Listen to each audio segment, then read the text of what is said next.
हरे कृष्ण भक्तजनों, भक्ति की पहली सीढ़ी श्रद्धा है। श्रीमद् भागवत गीता जी के 12वें अध्याय में भक्ति योग में श्रद्धा का विस्तार से वर्णन है। भगवान श्री हरि विष्णु जी के प्रति श्रद्धा को बल प्रदान करने के सुअवसर हमें एकादशी व्रत के रूप में प्राप्त होते रहते हैं। एक ऐसा ही महान सुअवसर देव प्रबोधिनी, देवोत्थान या देव उठनी एकादशी के व्रत के रूप में हमें प्राप्त हो रहा है। आज आपके अपने चैनल कथा पुंज में एकादशी व्रत कथा श्रृंखला में पावन कार्तिक मास के शुक्ल पक्ष की देव प्रबोधिनी एकादशी का वर्णन करने का प्रयास करेंगे। भगवान श्री हरि विष्णु जी के चातुर्मास की योग निद्रा की समय अवधि देव उठनी एकादशी पर समाप्त होती है और भगवान श्री हरि विष्णु जी को अन्य देवताओं सहित जागृत किया जाता है। इसके पश्चात माता लक्ष्मी जी के साथ भगवान श्री हरि विष्णु जी का पूजन किया जाता है। शुभ मंगल कार्य भी इसी दिन से प्रारंभ हो जाते हैं। देव उठनी या देव प्रबोधिनी एकादशी के दिन हम देव दीपावली भी मनाते हैं। भगवान शालिग्राम जी का तुलसी देवी जी के साथ विवाह का उत्सव मनाया जाता है।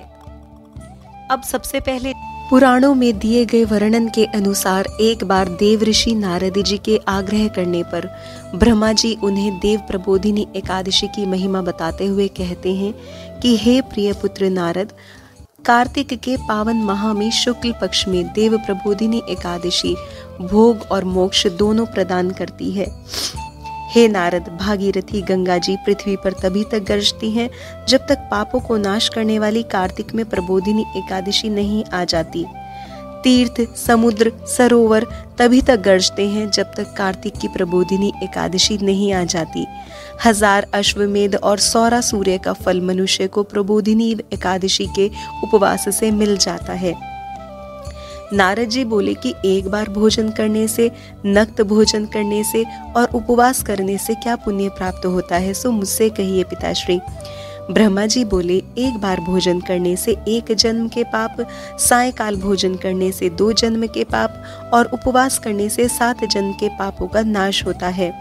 ऐसा देव प्रबोधिनी एकादशी के उपवास का फल है। हे पुत्र, जो वस्तु त्रिलोकी में कठिनता से मिलती है या जो नहीं मिल पाती, वह भी देव प्रबोधिनी एकादशी के प्रभाव से प्राप्त होती है। सुमेरु और मंदराचल पर्वत के समान पापों को भी यह एकादशी भस्म कर देती है।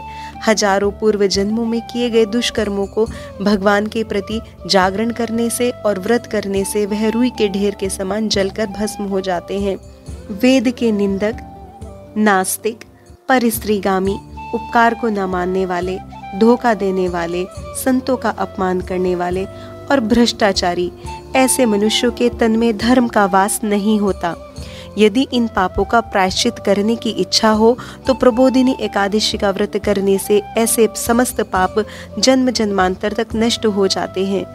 जो कोई प्रबोधिनी एकादशी के दिन रात्रि में भगवान जी के समक्ष जागरण करते हैं, उनके बीते हुए, वर्तमान के, भविष्य के 10,000 कुल भगवान विष्णु जी के लोक में पहुंचते हैं और पितृगण पूर्व जन्म के कर्मों से प्राप्त हुए दुखों से छूटकर विष्णु लोक में निवास करते हैं। मन, कर्म और वचन से जो भी पाप किए गए हों, उनको देव प्रबोधिनी एकादशी के व्रत के प्रभाव से दूर किया जा सकता है। हे वत्स, प्रबोधिनी एकादशी के दिन मनुष्य भगवान के निमित्त स्नान, दान, जप, होम जो कुछ भी करते हैं वह अक्षय होता है। जो मनुष्य एकादशी का व्रत करके भक्तिभाव से भगवान जी का पूजन करते हैं वह अपने पापों से मुक्त होते हैं। भक्ति पूर्वक व्रत करने वाले सूर्य ग्रहण में, चंद्र ग्रहण में दान करने से जो फल प्राप्त करते हैं उससे 1000 गुना फल एकादशी के व्रत के जागरण करने से और व्रत करने से मिल जाता है। प्रबोधिनी एकादशी के दिन स्नान, दान, जप, होम, स्वाध्याय, भगवान जी का पूजन, इनमें से कुछ भी किया जाए उसका करोड़ों गुना फल प्राप्त होता है। भगवान जनार्दन की यत्न से सेवा करनी चाहिए। कार्तिक के मास में मधुसूदन जैसे शास्त्र की कथा वार्ता से प्रसन्न होते हैं, वैसे यज्ञ और हाथी आदि दान से भी प्रसन्न नहीं होते। जो मनुष्य कार्तिक में विष्णु भगवान की कथा को पूरा, आधा, चौथाई या 1 श्लोक भी सुनते हैं, उनको 100 गौ के दान का फल प्राप्त होता है। जो भगवान के प्रबोध के दिन कथा सुनते हैं, कहते हैं हे मुने, उनको सप्तद्वीप युक्त पृथ्वी के दान का फल मिलता है। भगवान के प्रबोध के दिन जो कथा का श्रवण करते हैं और पठन करते हैं उनको सप्तद्वीप युक्त पृथ्वी के दान का फल प्राप्त होता है। ब्रह्मा जी से नारद जी बोले कि हे स्वामिन, एकादशी की विधि मुझसे कहिए। जिस एकादशी के व्रत करने से ऐसा फल प्राप्त होता है वह कथा सुनने की, वह विधि जानने की मेरी इच्छा है। ब्रह्मा जी बोले, हे द्विजोत्तम, एकादशी को प्रातः काल उठकर स्नान करके अपने नित्य कर्म करने के पश्चात भगवान केशव का ध्यान करें और भगवान के समक्ष पूजन अर्चन करने के पश्चात एकादशी को निराहार व्रत करके दूसरे दिन भोजन करें और इस प्रकार प्रार्थना करें, हे पुंडरीकाक्ष, मैं आपकी शरण में हूँ, आप मेरी रक्षा कीजिए और चक्रधारी भगवान का ध्यान कीजिए। भक्ति भाव से प्रसन्नता पूर्वक उपवास कीजिए। रात्रि में भगवान के समक्ष बैठकर जागरण कीजिए। हे मुने, जो गाता है, नाचता है और बाजे बजाता है और भगवान की कथा को कहता सुनता है, आनंद के साथ समय व्यतीत करता है, वह पुण्यात्मा तीनों लोकों के ऊपर निवास करता है। कार्तिक में प्रबोधिनी एकादशी के दिन बहुत से सुंदर फूल, फल, कपूर, अगर, कुमकुम आदि से भगवान जी का पूजन करना चाहिए। निर्लोभ होकर दान दक्षिणा करना चाहिए, इससे असंख्य पुण्य की प्राप्ति होती है। शंख में जल भरकर भगवान जनार्दन को अर्घ्य देना चाहिए। कार्तिक में भक्ति पूर्वक भगवान जी को बेलपत्र भी समर्पित किया जाता है। हे वत्स, कार्तिक में जो तुलसी के पत्ते और फूल से जनार्दन जी की पूजा करते हैं उनके 10,000 वर्ष के पाप भस्म हो जाते हैं। तुलसी जी का दर्शन, स्पर्श, ध्यान, कीर्तन, नमस्कार, स्तुति करने से, पौधा लगाने से, सींचने से, नित्य पूजा करने से तुलसी जी शुभता प्रदान करती हैं। जो नित्य प्रति तुलसी जी की 9 प्रकार से भक्ति करते हैं वे करोड़ों युगों तक वैकुंठ में निवास करते हैं। कदम्ब के फूलों से भगवान जनार्दन का पूजन करने वाले कभी यमलोक में नहीं जाते। अशोक के फूलों से, बकुल के फूलों से भगवान की पूजा करने से जब तक सूर्य चंद्रमा है तब तक उनको कभी शोक नहीं होता। जो बड़भागी मनुष्य भगवान केशव को आम समर्पित करते हैं, आम का बौर समर्पित करते हैं, दूब के अंकुर इत्यादि भक्ति पूर्वक, श्रद्धा पूर्वक एक पत्र भी समर्पित करते हैं, उनको भगवान अत्यंत शुभ फल प्रदान करते हैं। जो कुमकुम के समान लाल रंग की सुगंधित शतपत्री का भगवान जगन्नाथ पर चढ़ावा चढ़ाते हैं उनको श्वेत द्वीप में निवास करना प्राप्त होता है। हे ब्राह्मण, इस प्रकार भक्ति मुक्ति को देने वाले भगवान केशव का रात्रि में पूजन करके प्रातः काल उठकर नदी तट पर जाएं, वहां स्नान जप नित्य कर्म करके अपने घर जाकर विधि पूर्वक केशव भगवान का पुनः पूजन करें और व्रत धारण किए हुए मनुष्य, बुद्धिमान मनुष्य, ब्राह्मण मनुष्य को भोजन कराकर भक्ति युक्त चित्त से सिर झुकाकर अपने क्षमा याचना करें। फिर भोजन, वस्त्र और गुरु की पूजा करें। चक्रपाणी भगवान को प्रसन्न करें, दान दक्षिणा करें और जो वस्तु चातुर्मास में आपने छोड़ी है उसका दान अवश्य करें। जैसे मौन व्रत जिसने धारण किया हो उसे घंटे का दान करना चाहिए, तिल स्वर्ण का दान करना चाहिए। भगवान विष्णु जी के मंदिर में देव स्थान में दीपक जलाना चाहिए, दीपक का दान करना चाहिए। ब्राह्मण को सब दान दक्षिणा के साथ नमस्कार करके प्रसन्नता पूर्वक विदा करना चाहिए। तत्पश्चात स्वयं भोजन करना चाहिए। जो बुद्धिमान इस प्रकार का आचरण करते हैं उनको अनंत फल मिलता है और वे अंत में बैकुंठ धाम को जाते हैं। चातुर्मास्य के नियम को निर्विघ्न समाप्त करके वह कृतकृत्य होते हैं और संसार में पुनः जन्म नहीं लेते।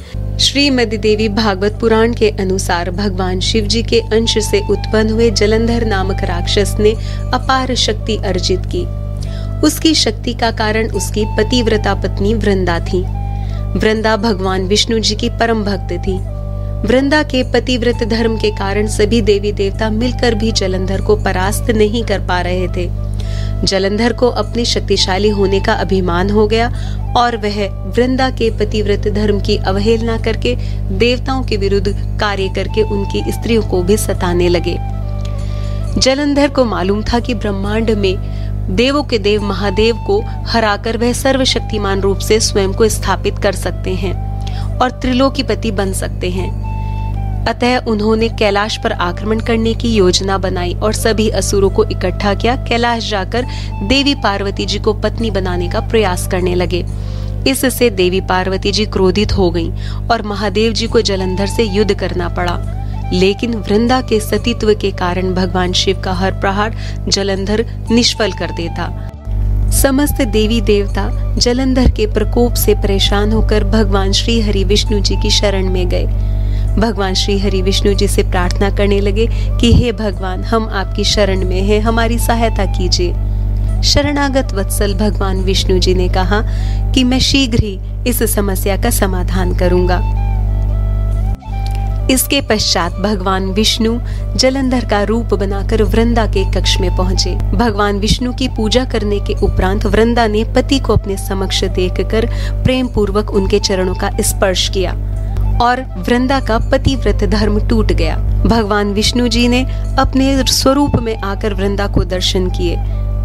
वृंदा का संकल्प टूटते ही भगवान शिव ने जलंधर को मार दिया और उनका सिर काटकर अलग कर दिया। उनका सिर वृंदा के महल में गिरा।